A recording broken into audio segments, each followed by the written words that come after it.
And we are live. Good morning, crypto warriors, and welcome back to the Gentlemen of Crypto, episode 717. Today is Friday, May 7, 2021, and I'm King. And I'm Bitcoin Zay, and we are here to bridge the gap between cryptocurrency and the community Monday through Friday at 10-ish. At 10-ish. Today's top story that is ran across my phone is Derek Chauvin and 3 other ex-officers indicted by a federal grand jury. Oh, no, that is pissing people off. No, I'm just kidding. Top story of the day. Report suggests Goldman Sachs is now offering Bitcoin derivatives. Citigroup considers crypto amid surge in customer demand on Wall Street. Turkish government to track crypto transactions over $1,200.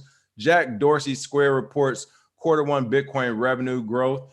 Bitcoin services firm NYDIG, you know, the rat face one, hires CFO of Bridgewater Associates, the world's largest hedge fund. Poaching is underway, folks. That and much more. Of course, we're going to have you all call in. But first, Bitcoin Day, what's going on these prices? Oh, yeah. So let's take a look at our prices for today. Bitcoin's at $57,007, down 0.4%. Ethereum at $3,786, jumped up 8.8% overnight. Binance Coin at 628 is down 2.3%. Dogecoin at 60 cents is up 1.5%. XRP at 162, down 3.2% today. Cardano pushing close to $2 at 167 is up 3% today. Polkadot at 40.74, up 1% today. Bcash somehow at number 9, $1,395, up 0.97%. And last but not least, Litecoin at 352, up 2.7%, claiming that last spot. So not much action yesterday. Not really too many huge jumps, except for Tailcoin, which I will give a shout out to my boy Josh. He told me about Tailcoin a while ago, and he was like, yeah, one day we're going to get our pump, and it seems like they got it. Last 7 days, 384%. But overall, it's just people are rotating in and out of coins. I mean, this is the time in the market where Bitcoin's flat, and people are trying to find the next big thing in altcoins. So definitely alt season right now. Yeah, when we say we've seen this many times before, like literally everything is getting this pump on right now. Exactly. If you tell me something's going to pump and it does, it's like, yeah, you could just close your eyes and throw a dart at the wall. You're going to hit something. Yeah, shout out to Crypto Blood too. He's been calling for a Bcash pump for a minute now. He's like, hey, it's going to pump hard. People just sit. So I know he's been sitting in that Bcash stash for a good 4 months at least. I guess his day has finally came. Notes from Jew. Happy Friday from Miami. Antonio, Candian, Timothy Grigsby, Brandon J, Miriam, Cheeky. You got to pronunciate that for me. I never want to mispronounce it. I feel like I always do. Noel, Kevin Cummings, Addie A, Carmelo, Fantisi, Jizzy Max, Sierra, Wendy, DC, Law Thorne, Fonzo, Marcellus, Miss Limitless, everybody. We got like 70, 80 people on right now. Let's make sure we smash that like and share. Speak Your Peace TV. Finally caught the live show. Welcome, welcome, welcome. What's going on, Jazzy? I don't think I've ever seen that name either. Lisa Lee, hello all. All right, top story of the day. Looks like report suggests Goldman Sachs is now offering Bitcoin derivatives. Can't say we told you so. That's right. According to the new report, the firm is offering investor access to crypto through non-deliverable forwards. Oh man, they about to trick people off these streets. What? What's going on with Goldman Sachs? Non-deliverable. All right, so Goldman Sachs, they have a derivative tied to Bitcoin's price that will pay out in cash. So again, this is not Bitcoin. This is them trying to do their little funny business with the games and mix the numbers up. I like how you did your hands just now. You know, I just imagine them in the back like, so what can we do to take people's money with just slap Bitcoin on top? Because it has nothing to do with Bitcoin. The bank will protect itself from volatility by buying and selling Bitcoin futures in block trades through CME Group. So they're taking both sides of the trade to decrease volatility, like most people do, exchanges, and then NDFs, which are non-deliverable forwards, which is a new term, are futures contracts in which counterparties settle the difference between the negotiated NDF price or rate and the spot price or rate in a notional agreed sum. So that agreed upon sum usually takes the volatility out because they can come to an agreement. And of course, Goldman Sachs, they have relaunched their crypto trading desk in March. And again, we know that Goldman Sachs is good at playing defense, man. They didn't say much. Like when we talk about all the banks, it's mostly JP Morgan, Citigroup, or whoever. Goldman Sachs would always play defense and say, well, it's not ready, or we don't have anything right now. And here we are. Now we have a Bitcoin derivative. And it's funny, I actually got asked about derivatives. Somebody asked me, is Bitcoin a derivative? And I said, no, Bitcoin is money, and there's going to be derivatives built on top of that. And I promise you, this is not the only one. You know, you have Grayscale and everything, but more derivatives coming. But Goldman, come go on. ahead. Yeah, this is crazy. My fault. It's just Goldman Sachs, like you said, they playing the fence. It reminds me of China a lot, where it's just like Bitcoin's legal. Bitcoin's legal now. Bitcoin's illegal. You can mine it now, but it's legal. All right, it's legal to use and to mine. All right, it's illegal. Like this is Goldman Sachs right here, because you're right. I believe it was beginning of last year, they came back out again, was like, we don't have this desk. Like this crypto trading desk, we never had it. It don't exist. We don't know what y'all talking about. As soon as the pump started happening, they like, yeah, you know, we've been in this crypto trading desk game for, I mean, I don't know if it was them, but I do remember at one point when all these Fortune, Forbes, and all these magazines were listing the top 100 crypto influencers and all this other stuff. They had all these people coming off the JP Morgan and Goldman Sachs crypto trading desk or crypto whatever advisory desk. And then all of a sudden, all these people disappeared. We never heard from them. And then, of course, when the bull run came back, like now we hear from them again. So, like you said, there's some big flip floppers over there. Yeah, grifters over at Go. It should be called Grifter Sachs. Floating from one industry to another. Stay in your lane. For real. Shaq, I got you. Perfect. Thank you. Cavs credit. What's going on? Day Trick. Dev Soul, Les Square, New Jersey in the house. Yes, smash the like button if your coin is pumping. There we go, Marcellus Love. I love that. CB Brown said the question is whether they can influence the price of Bitcoin through their derivatives platform. If anything, unfortunately, I think derivative platforms will actually decrease the price of Bitcoin, because we're seeing the same with Bcash. Let's not forget Bcash, Bitcoin SV. What's that? That's about $2,000 total that should be in the price of Bitcoin right now. Yeah. but it's in Bcash and Bitcoin SV. So I think the more derivatives we have, that will be more money that should have just went into Bitcoin, but instead is going into the derivative. But who knows, right? We'll see what happens. Speaking of that, whether it will influence the price of Bitcoin, we see that Coinbase is in the news. This is not a story, but just talking price. It looks like it's becoming untethered to Bitcoin, as Coinbase, the coin stock, is at its lowest price since it's hit the market. People, like, we really was talking about that one. We talked about that one happening. It's not worth 100 billion, and it's showing. Straight up.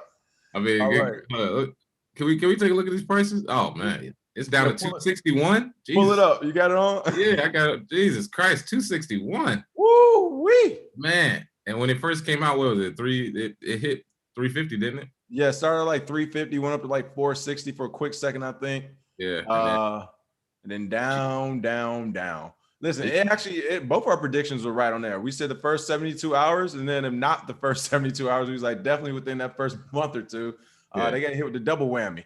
Yeah, we'll see what the real price is after about 6 months. Because I still think it's got a few more down to go. Investors are hurting right now. Nas don't like this talk, eh? Hey, whatever, man. You got in early, you be all right.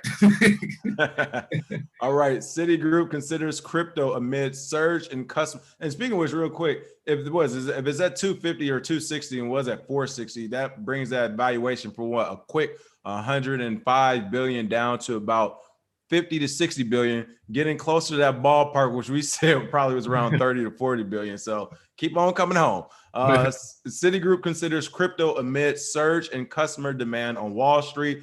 First, it was Goldman Sachs today, JP Morgan as a recent, and now Citigroup is coming along. It looks like, as you said yesterday, that one of the quotes of the year, what is it? Banks are coming. Banks need crypto. Banks aren't accepting Bitcoin. Bitcoin is accepting banks. Come on in, fellas. Come on in. We're gonna Trojan horse you, but we're gonna make it seem like we want you in here. Listen, that quote is our trend of the week. That's the quote of the week. That quote will forever live in crypto history. That's right. Citigroup is reportedly considering offering crypto-related services to its customers in response to rising demand, specifically from asset managers and hedge funds. This is what's messed up, people. Right here. Specifically, it's not because you retail investors wanted to invest, not because you little poor people, you unintellectual peasants wanted to invest, right? That's what they think of all of us. But because asset managers and hedge funds wanted to do, now they're thinking about it. People, this is crazy. Asset managers and hedge funds don't make up the overwhelming majority of clients for banks. They don't make up the majority of business. So for them to just ignore retail investors, as they've been doing this long, and saying, well, now we'll do it for hedge funds and asset managers, then fine. moving forward, individuals, people, one person, your family, you should not be using banks. Hedge funds and asset managers should. So let them use banks and let us do this whole DeFi and crypto thing and stay out of it. But again, it doesn't work like that, right? Now that the asset managers and hedge funds wants to do it, watch how the regulation changes. Watch how the regulation changes overnight for places like Citigroup and Goldman Sachs, where all of a sudden this whole crypto thing is open, wide open to them and not for anyone else. And last but not least, now they're allowing Citigroup, Goldman Sachs, and all these people, as they allow you to start using crypto or buy crypto derivatives from them, just remember they're doing it at $60,000, people. I mean, when we say we told you so, they're doing it at 60. They didn't want to do this when it was $400. They didn't want to do it at $1,000. They didn't want to do it for $20,000, right? They want to do it at 60K. All right, now it's fair. Now everybody can come play the game. It's just crazy. Oh yeah, yeah. And the financial services firm's global head of foreign exchange, Ite Tuchman, told the Financial Times that the investment bank was already exploring the possibility of providing crypto services to its clients. He said they started exploring in August 2020. The price had just climbed 33% from 9,000 to 12,000, but they said they were in no hurry to jump on the bandwagon. We don't believe you. You need more people. I don't believe that shit for 1 second. Yeah, we watched it. We watched it go from 9,000 to 55,000. But exactly. Thank you. And we got all the money. We got all the money possible needed to buy into this market. But we analysts. We have the analysts. We have the money. We have all the due diligence. We have all the resources. On top of that, they published a paper saying Bitcoin could go to 100 and something thousand this year, or 300. Citigroup predicts the price to go to like 300K this year. I think they did do a prediction too. Yeah, like they did an entire presentation. So $318,000 Bitcoin price for one Citibank. But that's a Citibank analyst, so it's not the entire Citigroup. But come on, you got an analyst saying 318K. I'm pretty sure the reason they're not in a rush is because they think it's going to go that high. So, but at the same time, I don't think they were prepared. None of the banks were. If they tell you they try and change the narrative, they're lying. They were not ready. They did not think this would happen without them. We got from 0 to 60,000 without them, and it's actually easier to go from 60,000 to 1 million. That's just a 20x. To go from 0 to 60,000 takes a lot of work. We did all the heavy lifting. Me, King, others like ourselves, and then here come the banks. Oh yeah, chill, we're gonna come in and start throwing on fire for the last 2 days right now. I throwing money at the problem. Chevy, throw some money at the problem. Bruh, you too funny. I've been working on my UK accent. I'm gonna start tricking people into thinking apparently UK accent you sound smarter. You're gonna be like Buddy. You're gonna be the opposite of what's called from Snowfall. You know, he got the UK exactly South American. You're gonna there's Idris. Yeah, Idris. Speaking of which, he got some, I forgot, I gotta tell you, he got some funny little thing going on too. This is crazy. I see people, Kev's Credit said time to buy at 200, talking about Coinbase stock. Again, I think Coinbase is a good example of what is actually going on in the community as far as the price and these banks flood into it. Because what they're doing is they think they're flooding to it when they keep trying to flood to it at the top. They keep trying to flood to it at the top, thinking the natural retracement won't happen. Not just the retracement in price, but the retracement and just activity in the market, the retracement of enthusiasm, right? Like it dies down. You get the big pumps, blah, blah, blah, and it dies down. So I think banks are not only unprepared, as you say, but they're actually timing these pumps wrong. Like they keep timing it wrong. This is crazy. Right. All right. Speaking of bad timing, Turkish government to track crypto transactions over $1,200. That is right. Turkey has been in the news a few times for things like this, but Turkey's Minister of Treasury and Finance sheds light on regulatory actions following an alleged $150 million crypto exchange scam. That is right. Crypto exchanges with the presence in Turkey must now inform the Financial Crimes Investigation Board, or MESAC, about any crypto transactions over 10,000 Turkish liras or $1,200. What's worse is that I think this is just going to be setting precedent of what comes next here in the U.S. Oh man, don't even remind me, because again, this is just something that they have to do in order to try and stop or slow down the amount of crypto transactions. I mean, at this point, people, if you haven't realized, the line is being drawn in the sand. Like this entire 2021's entire year is the line being drawn in the sand. It's just a bunch of people deciding that, or governments deciding that, hey, we're going to try and take as much power as possible. We're going to ban exchanges. We're going to make you put limits on how much you can buy at one time. We're going to make you pay taxes, or we're going to report you over $20,000 with Kraken yesterday. You know what I mean? So it's happening here. It's happening in other places. It sucks to see, but every time they try to regulate or do something to the market, it actually grows faster because prohibition does not work. It definitely does not work over here in this space. My ninja, thank you for the tip. Big ups for all you guys do. Happy Friday, fam, for sure. Thank you. And as we finish up these last couple of stories, how are you looking on time, Bitcoin Zay? We good. We can go a little long. I have to go to 11. All right. So as we finish up these stories, make sure you all are starting to get in this link from the chat. We are doing a call-in day, so shill your favorite coin. Talk that smack to us if you think we've been wrong or something all week. Bitcoin Zay, I'm glad. You know what? You have been talking about this for forever. I'm glad we're doing this because you're right. This gives us weekly accountability. I don't want to see no tweets, no comments, no nothing. When you know at the end of every week on Friday, you can call in live and talk to us about what you like and don't like. We can't reach out across the screen and do nothing. It's all good. It's just words. We might tell a couple of jokes, but that's it. But make sure you come prepared and with your information, because if you don't, we are going to go through your ass. Like, what? Don't come up here not knowing what you're talking about. Yeah. And I really want people to start joining the show that don't like Bitcoin. So if anybody watching has like a sibling or somebody that's like, I just hate it, it's terrible. Bring them on Fuck Bitcoin Fridays. Bring them on. Let them tell us why. Because usually when people say they don't like it, when they have to explain themselves, you get the fumbling and the jumbling, and we can go ahead and see it. So yeah, bro, that is amazing. You're right. Tell your friends and family who don't like Bitcoin to call in. Your boy Black Ice made it in the building. Thank you for joining the live stream. Let's see. Seba said that Turkish lira must be in some serious trouble. You already know it. PFC Wells Trek, we'd love to have you call in. Just say what's up so everybody can see your face. Trek, you know you've been in space for too long. Oh yeah. What's going on? Yeah, Cryptonomics said I don't trade anyways. LOL. I mean, that's what's so funny. I don't trade crypto at all. I don't trade it. I don't buy it. Zero. Want to play that game, huh?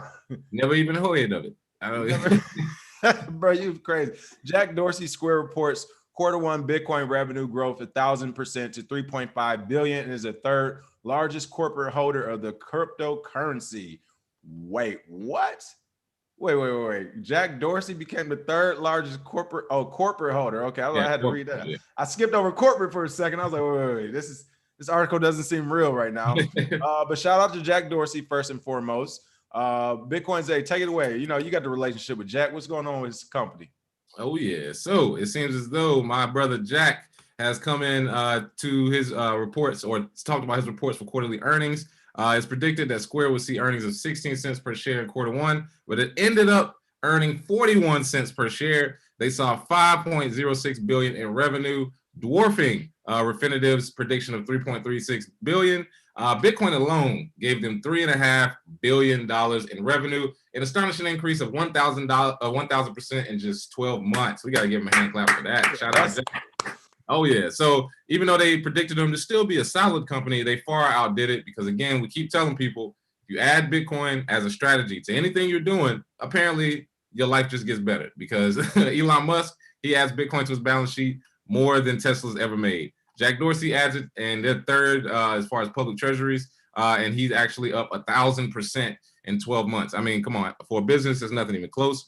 Jack actually states here, our focus, first and foremost, is on enabling Bitcoin to be the native currency. It removes a bunch of friction for our business, and we believe fully that it creates more opportunities for economic empowerment around the world. So, yeah, shout out to Jack. I believe Cash App is probably the killer app everybody's been looking for. It has the infrastructure. They're just signed up as a bank charter, so you already know what's coming next. And then when you throw in the fact that they are exploring Lightning Network, they're funding Lightning Network developers, that's probably going to come. Lightning payment channels to Cash App. Don't say I didn't tell you in 2022, but yeah, just looking at the company, shout out to Jack, man. It's great to see. I'm not gonna lie, I had a brain fart this morning. I keep forgetting Square Cash App, because you remember earlier when you said Square, I was thinking about old Square, the right. I didn't click. It's early. You're right. That was my fault. I apologize live. Like, I wasn't even thinking about that. But you're right. Square Cash App, like, they are killing the game. I mean, they have me using Cash App. You all know my spare change I buy Bitcoin with on Cash App. And I am using that, and the ease of use to use that and to send people through Cash App, to send normal people who aren't used to Bitcoin, all this, that, and your public keys and private keys who don't know all that. It is easy for Cash App. to use it. And what I will say again, what's cool about it is that, you know, it makes the UX easy for people. It takes all the hard technical knowledge out of just transferring Bitcoin and cryptos. That's pretty cool. All right, we got one coming in really quick, but first I want to give a shout out to AB. What will happen to Bitcoin when it's all bought? Well, a couple of things. We'll be using it in outer space, or you know, the world will be over 2 times over again. You know, Bitcoin won't be finished mining into the year 2140. So it's something that we don't have to worry about. Maybe our children or our children's children will have to worry about. But I mean, again, technology always improves. If there's no new technology by the year 2140, which I highly doubt, then who knows what will happen. But I think by then, the next step of whatever will be figured out. And then Bitcoin, don't forget, is also divisible up to 100th of a million. So even if it's all bought, you can still get less than a penny of Satoshis, of crypto, of Bitcoin, and still use that in the marketplace. So even if it's all bought, it doesn't really matter because it's so divisible. All right, we got a caller. Let's bring him in, Alec. Let's see. Empty said Bitcoin is first multinational currency that serves as an alternative to state-pegged currencies. We all know the corruption of government. Anything. Keep up the good work, gentlemen. Much appreciated. Oh yeah, appreciate that. Bitcoin is first multinational. Oh, I hear myself in the background. Can you bring him in, Alec? All right. Good night. What up? Hey, good morning, gentlemen. Good morning, warriors out there.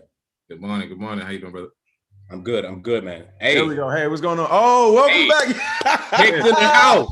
Let's go, baby. Hey, go check them charts out. Yeah, Hex them out, baby. hey, I'm gonna check it out right now. Wow. Hex is up 88% in 7 days. Oh yeah. Talk your shit. Wow. Shiba Swap is up 57% 7 days. So I gave y'all 2 coins. Right, called it. But in that Hex period, we only on the 3rd leg of the Elliott wave. So we about to boom, bro. This next leg up is about to be beautiful. So I just want you guys to be, and also with this post chain copy coming in a few weeks, you're gonna get a duplicate copy of your stakes. Man, there are big things happening. Richard Hart is actually doing some things under the radar that. Well, he getting them pump and dump groups involved. What he doing? Hey, check the telegrams. Hey, check the telegrams. I will say, but you see that last leg there on the Elliott wave. I'm about to bring it in. You were here a week ago, folks.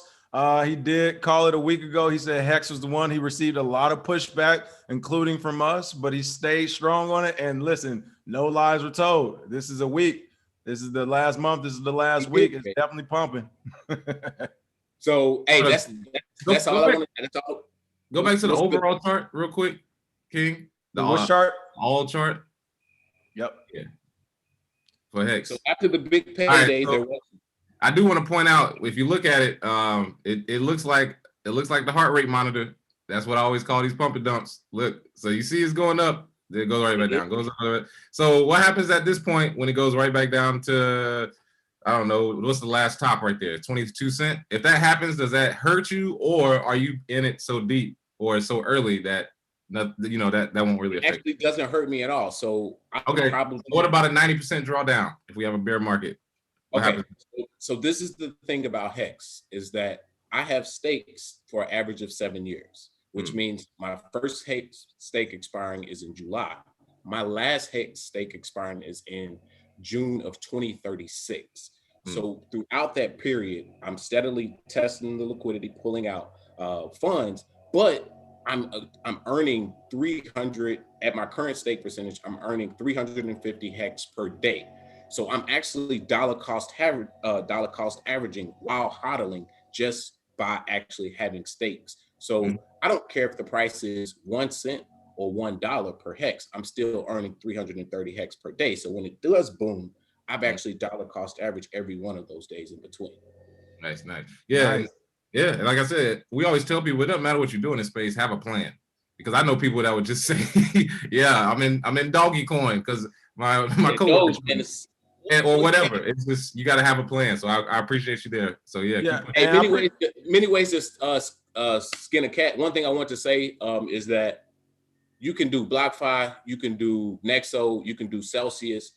Any of those kind of centralized things will pay you interest. but this is a decentralized way to pay yourself interest daily just by hodling, understanding that you're going to be in the market long term. There are going to be bear cycles where you're going to lose 80% value, but you still want to be earning more coin if you believe in that coin long term for those heart rate spikes. Because as long as I got a stake coming out at that right time, I was just about to say that as long as you, as long as you get a spike, in the way people, you have to really pay attention to what he's saying. He's not just saying to buy the token; he's doing more than just buying it. He's staking the token. So for those who know, that means just by owning the token, essentially, he's being paid more of the token. So he's saying even if that price does drop, he continues to get paid in the token. He continues to take out some profit. So when it does pop again, he's back, of course, making more money than he would have otherwise. So regardless, definitely appreciate you explaining your strategy with Hex. Before you go, for the entertainment value, you got to respond to some of the comments as they're giving you a hard time. I haven't even been looking, so y'all I'm probably. gonna give you a couple. They say they're saying Hex Connect right now, and then they said BitConnect made Bitcoin trade rich too. What are your thoughts on that? All right, so honestly, bro, I think I probably will get rich from Hex. I got a license plate coming that says Hexagon. So yo, so if you see me riding around in Texas with a Hexagon plate, it's me. I'll let your boy. Hey, but really, hey, I believe in Richard because this pulse chain, which you really need to be prepared for this launch, is going to actually lower the Ethereum fees. And so you're getting copies of all ERC20 tokens on the pulse chain once it launches. And if you actually go retrieve your tokens, then you have that P whatever of that coin on the pulse chain that you can do whatever with. You could dump it immediately, or you could hold it for long-term value growth if people actually believe in the pulse chain. So I'm kind of just watching what Richard does because I know, there's some money that could be made over there. All right. Because I'm not a trader. I don't do leverage. I don't believe in margin trading. I don't believe in getting wrecked. So only thing I do is if I can't stake it and grow more of that particular coin, if it's not a stakeable coin or I can't get interest off of it, I'm not holding it. There we go. Listen, with all the talk, the Hex talk, first a quick question. Someone says, exactly what does Hex do? Give the quick 15, 20-second elevator pitch. What's Hex?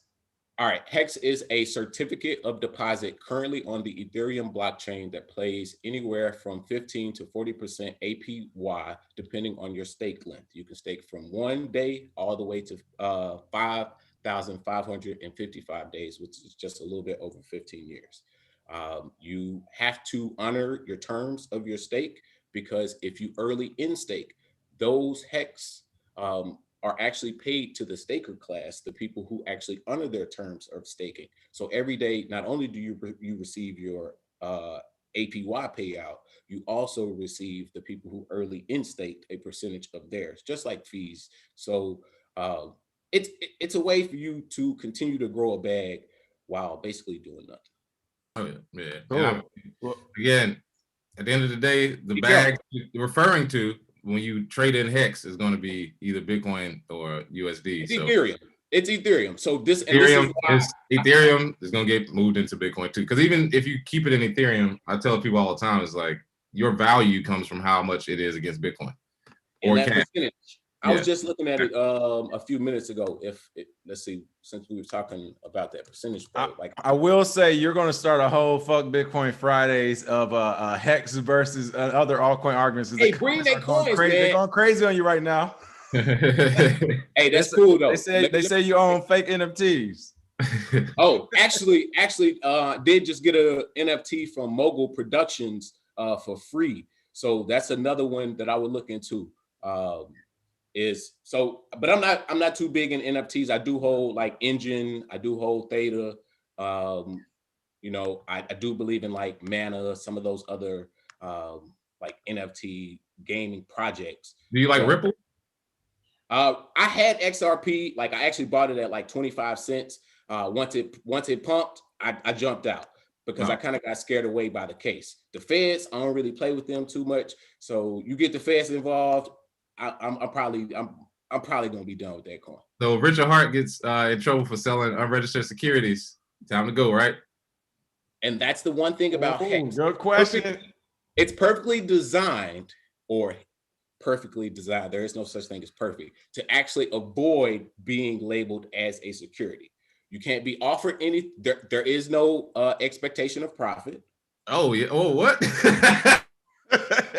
I mean, you can't. There is an open statement on the website at the top. You should not have no expectation of profit. Like, actually, that's what makes it sort of, I have to be honest, wary, is that he is openly telling you these are the reasons why it's not a security, to avoid the feds. But at least he's telling you.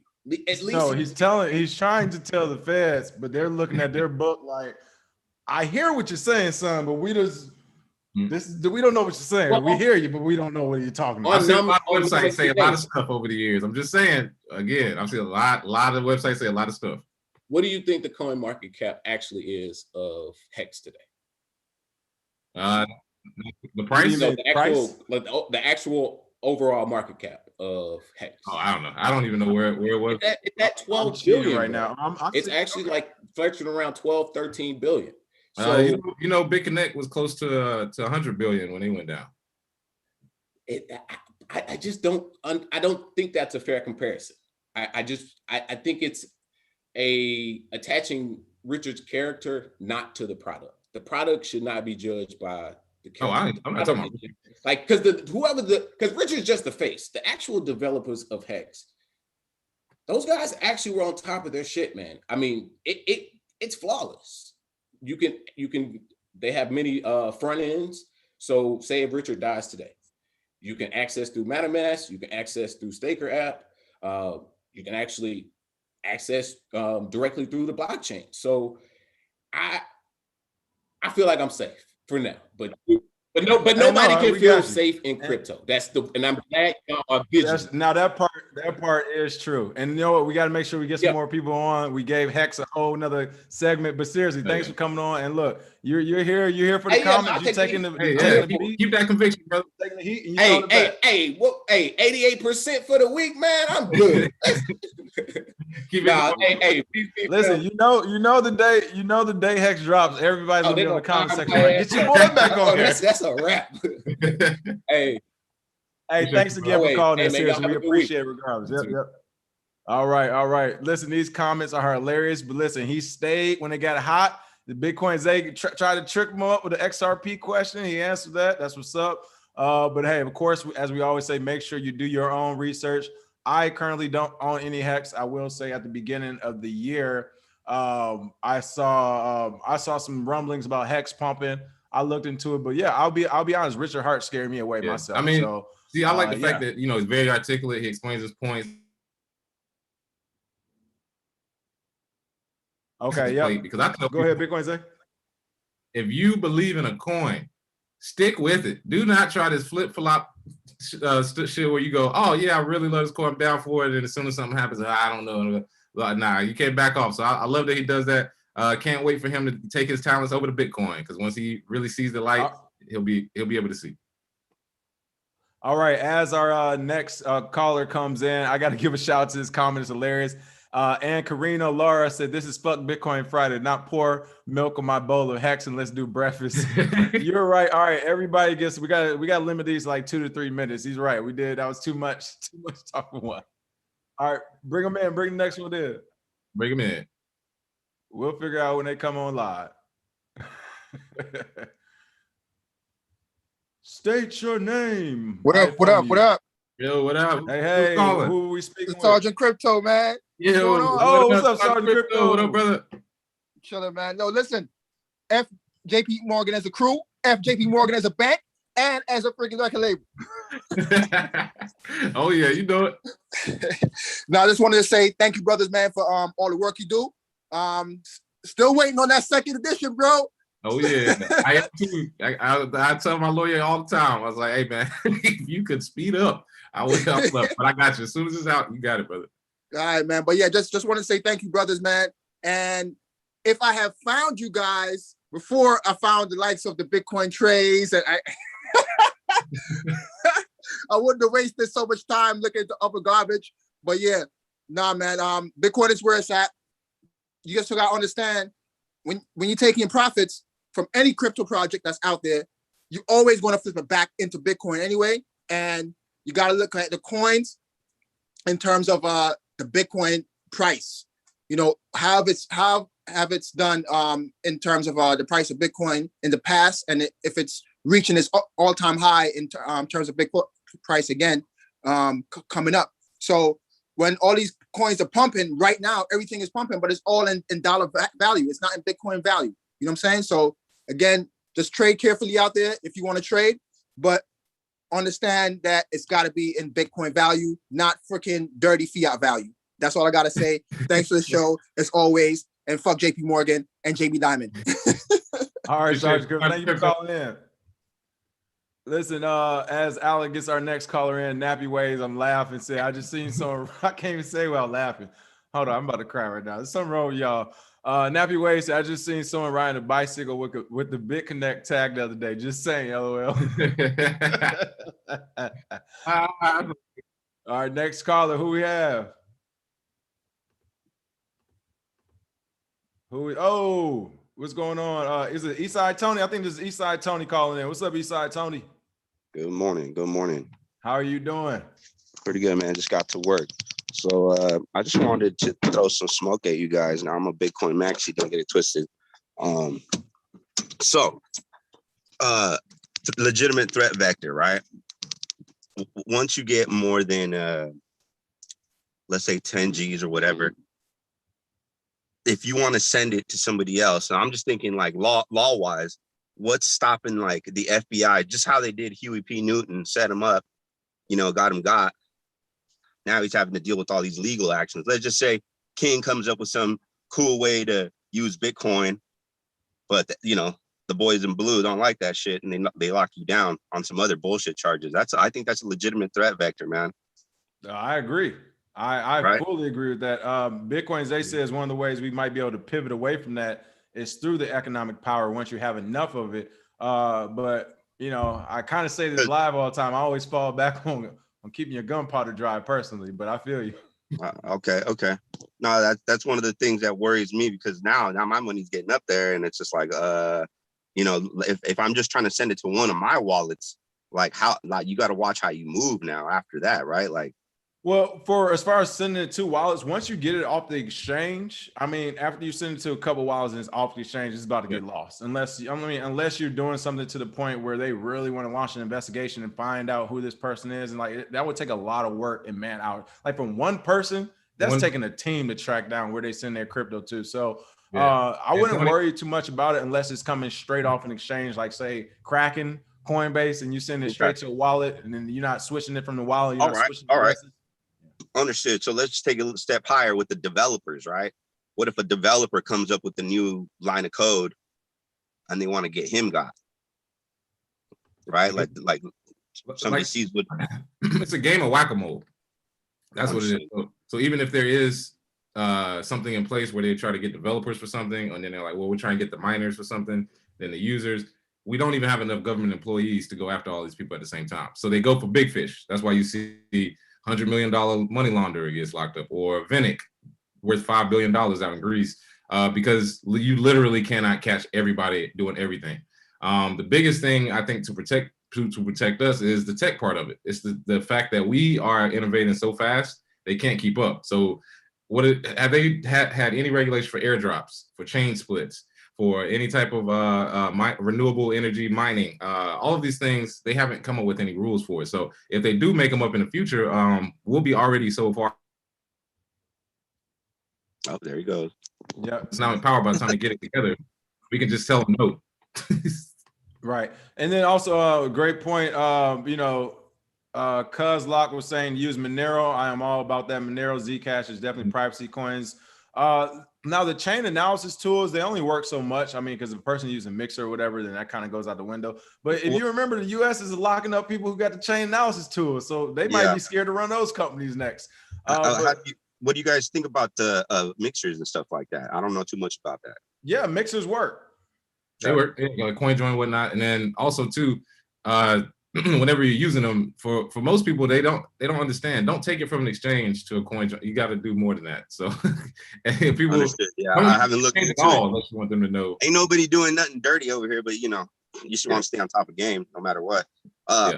Also, I wanted to touch base on that guy talking about Hex. Actually, I know Richard Hart. I know that guy from way back, man. And smart, all right, is it good smart or dude. bad? Smart dude, but check this out. Just a warning, right? You can make a lot of money off that Hex stuff, but I actually lost about 30 racks. And it was a technical error on my end. Technical error, and for some reason I didn't have the right wallet set up. I'm like, wow. Wait, you I mean, I didn't spend 30 racks, right? I didn't spend 30 racks, but it was equivalent to 30 racks. So it kind of stung a little bit. And then for me, it was just more like, dude, if I would just get my money in Bitcoin, my money would have been right there. Also, I heard you guys might want to get in touch with them. If you guys do, I can probably put you guys in touch. We'll talk a little bit later about that. Yeah. I mean, all this Hex talk, might as well have Rich on and be like, hey, bro, what's the deal? Smart dude, he's a cool dude, I think. Yeah. What's up, Richard? Let us know what's the real. Hey, we gotta get Ken Bozak on here. Ken will cost my scammer their face for real. Yeah. Multiple times. You pass the Ken Bozak scam test. You want to hear the Maxis go crazy? Have Richard Hart on your show. That would be hilarious. All right, guys. Thanks again, Eastside Tony. Take care. Happy Friday. Later. Yeah, have a good one. And Cario and Carino is going off. Don't linger too long at the shitcoin buffet. All you can eat don't mean it's good. 30 racks of cold ribs. Was rolling. All right, Alec, do we got anybody else calling in right now? Come on, folks. This is Fuck Bitcoin Fridays. Call in with your grievances or shield your coin.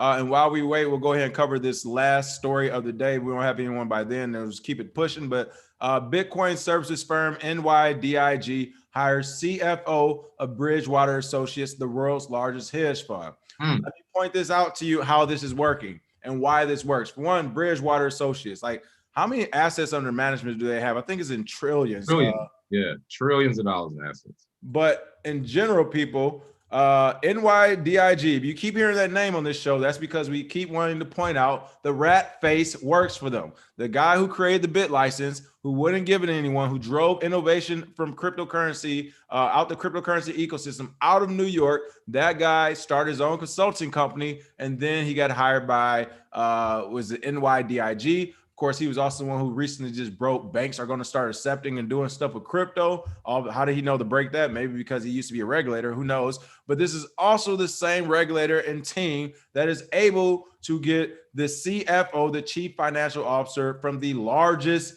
hedge fund on the planet to come work for them. Why would someone working at the largest hedge fund on the planet leave to go work for a new company? The writing's on the wall. Maybe because the regulator who wrote the books works there too, and he's like bringing the whole crew over right now.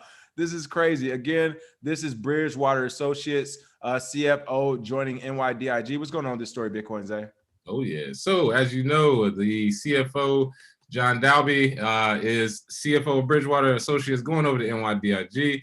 The appointment comes during a rapid period of growth. They just raised more than $300 million from a group of partners, including Morgan Stanley, New York Life, Mass Mutual, and others. The firm, they also announced the launch of a global insurance solutions practice led by former CEO of Transre, Mike Sapner. So they're literally grabbing people from everywhere. It looks like they're the New Jersey Nets right now, bringing in Blake Griffin and James Harden and whoever else. I mean, they're basically trying to build the Monstars at NYDIG because they realize if the future is going towards a Bitcoin and crypto standard, we need to be ahead of this now, and the old way is going to go away. So they might not even have jobs if they would have stayed anyway. So I'm glad to see that people are coming over to the space in other capacities, but this to me is more of just a shuffling of the cards from before, because NYDIG is not any better than any other bank or investment group that's trying to use it. So just the shuffling of employees, and of course, you got to do it. Bitcoin is the future, man. Yeah, Bridgewater Associates right now has about $102 billion assets under management. Low-key, I feel like it was more than that at one point, who knows? But this is what I really think is going on, because you have to remember the, what was it? I'm going to bring up, I don't forget his name. Was it Ray Dalio? Is that Ray Dalio? Yep. Yeah. So Ray Dalio, CEO of Bridgewater Assets, he has been in the crypto, people. Like, he's already came out and said, hey, I missed it. Shout out to Ray. Ray actually came out and was like, yo, I missed it a little bit. I know I was late to the party, but I'm here. We up in here. So Ray is in it.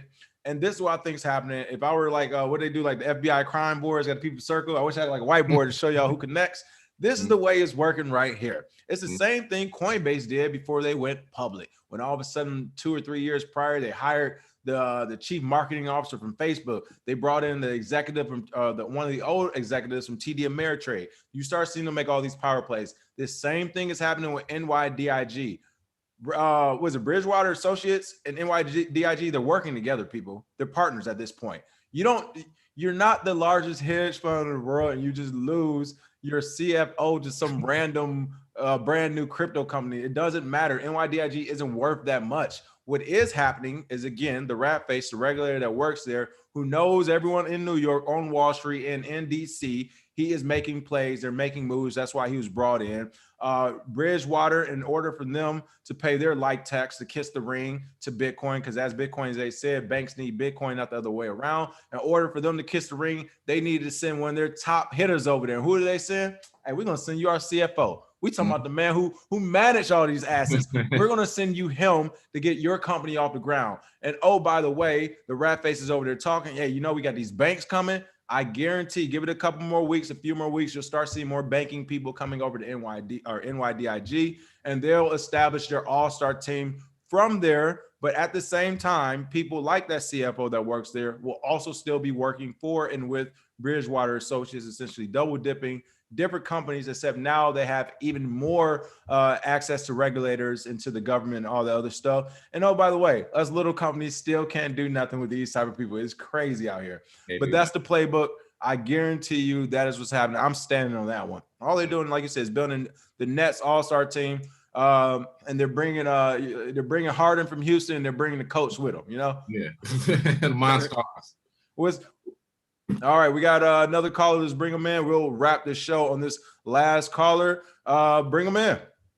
While we're waiting, too, James Jetson said, y'all, I'm reading through these comments, and y'all fired me up, man. I'm dead. I love all love, though, family. If you can't take the heat, stay out the kitchen. James, you've been doing an awesome job. Appreciate that for sure. Is that brother Trek? We got Trek in the house. What's going on, Trek? How you been? All right, what's going on? My bad with the camera. Hey, Trek, you know I was about to say something to you. I was going to say, if there's anity camera that's working, I know you got a camera working and some shades on. I called the shades. I called the shades. Right. With the good lighting. You know what it is already. Yo, I got to say, like, congrats and, like, definitely salutes, hand claps, raise fists, and power to you duo. You are a dynamic duo for like how long y'all been grinding, how far y'all got. I remember when I first had seen y'all on my radar, I was like, who's these two dudes? And they got these cartoon looking characters, like what they talking about? And I ain't gonna lie, in the beginning I was just like, I don't trust it. And eventually I started listening more, and I'm like, all right, they got what's going on. And then when I met y'all, I was like, all right, bet I'm 100% down now. I think that was in Texas. I think it was Texas when I had like met y'all face to face. But I just want to say I'm gonna give y'all roses because y'all been doing the thing, man. Hey, much appreciated, Trek. Hey, give us we know you got some thoughts on something today, so give us your thoughts. People, listen, for those who don't know, Trek has been in the space for a while. He's been a crypto warrior for a while. What's your thing on there? Because you got a different name on there. Oh, yeah. Well, it should just say Trek, but like if you actually look for my stuff, it's literally you can put it in any search engine, TREKKW, the number 2 KS, and all my stuff pops up. No hashtags needed, just straight what I just said. TREKK. Cool. All right, what are your thoughts? I know you got something for us today. Give us something. Right. Educate our warriors. All right. I've been trying to tell people they coming out of the woodworks on me. Yo, I got the Dogecoin. Yo, I'm doing this Bitcoin on Webull and Robinhood. I don't know how else to say it. You don't have crypto. And on top of it, the things that I see, I was literally having a conversation with somebody the other day about a recent DC event that happened. And what we have happening right now is there are certain people who are in the crypto space giving a pass card to certain regulators to be now publicly associated with the crypto space. They get the pass card off because they positioning themselves now for after 2025. It's going to be a lot of moving parts and people moving out into government over into the private sector. And they're setting themselves up now. When 2025 hit, you're going to start the, what's her face? Hester. Damn. Hester Pierce. Hester Pierce. Mhm. I see her making the move because it seems like she's positioning herself. Even what's her name, Caitlin Long. I've had other conversations with people, and I might not be in the same level of conversations with you as far as what you be hearing, Zay, but I've had other people tell me questionable things about how that whole situation happened for her to go to Wyoming. Yeah. Nonetheless, regulators who are in office now are positioning themselves for after 2025.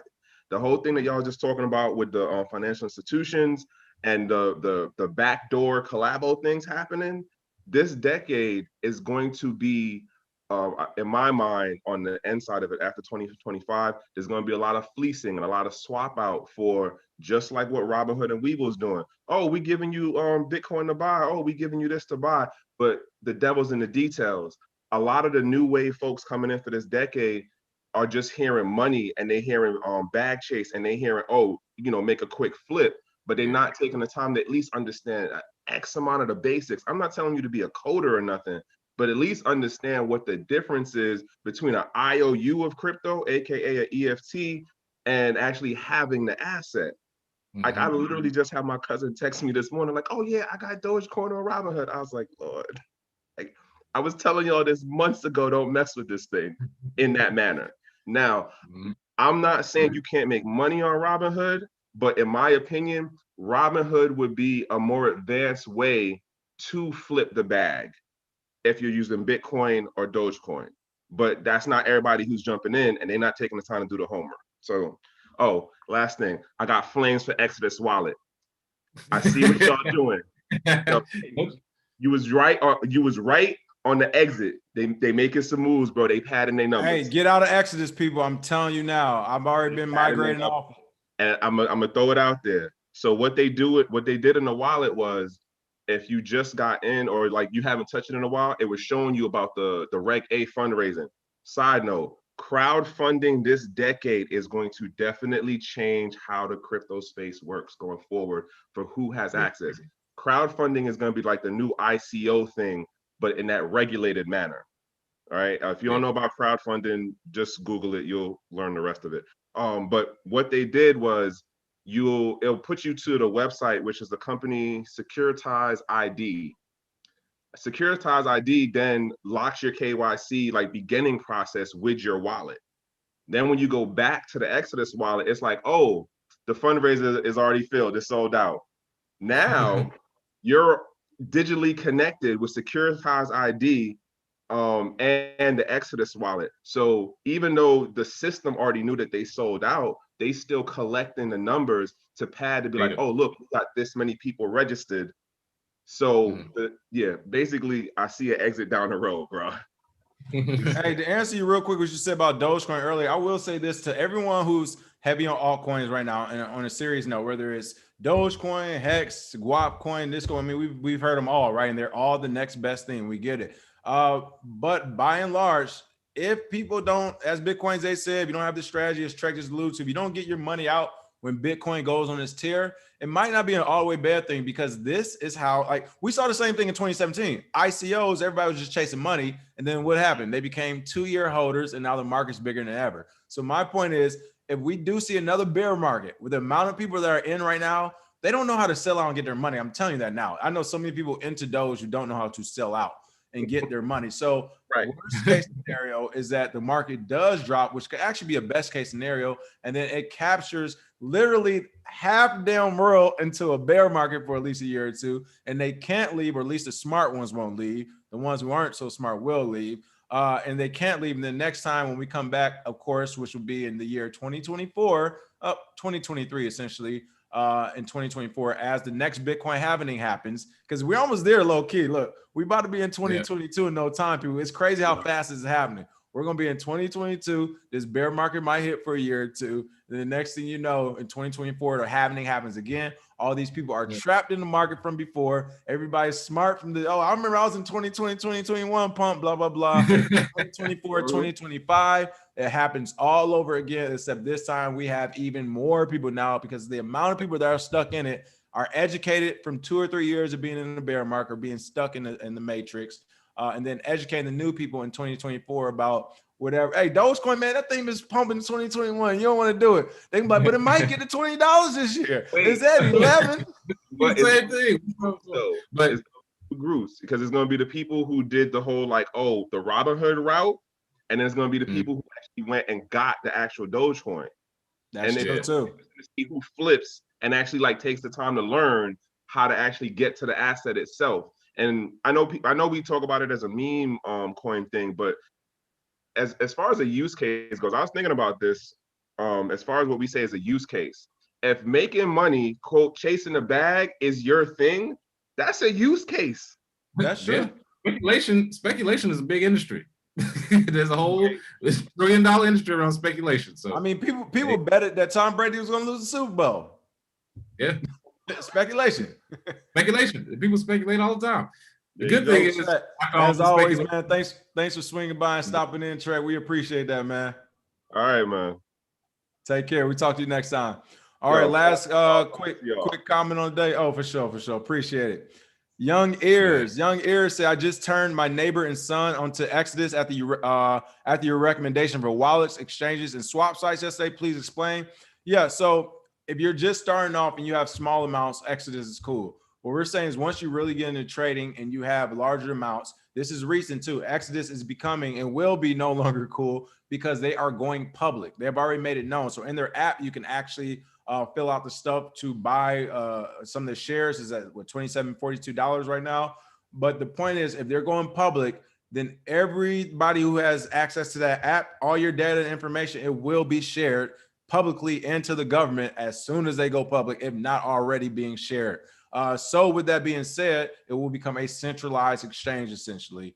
You do not want to have the majority of your money on there because it'll be like having the majority of your money in a bank or on an exchange where they can just disappear overnight. And the thing is, I get it. And there's so many people buying all these different coins on these exchanges. It's easy to keep there. They haven't seen an exchange or they haven't seen a BitConnect or a Mt. Gox yet. So they're just, is it so like, oh, this can't happen. They're so used to banks having their money or thinking they have their money. They just haven't had enough money. That's what we always tell people. Like, you haven't made enough money for you to be affected by some of these things. But once you do, as far as exchanges, like what's the worst that can happen?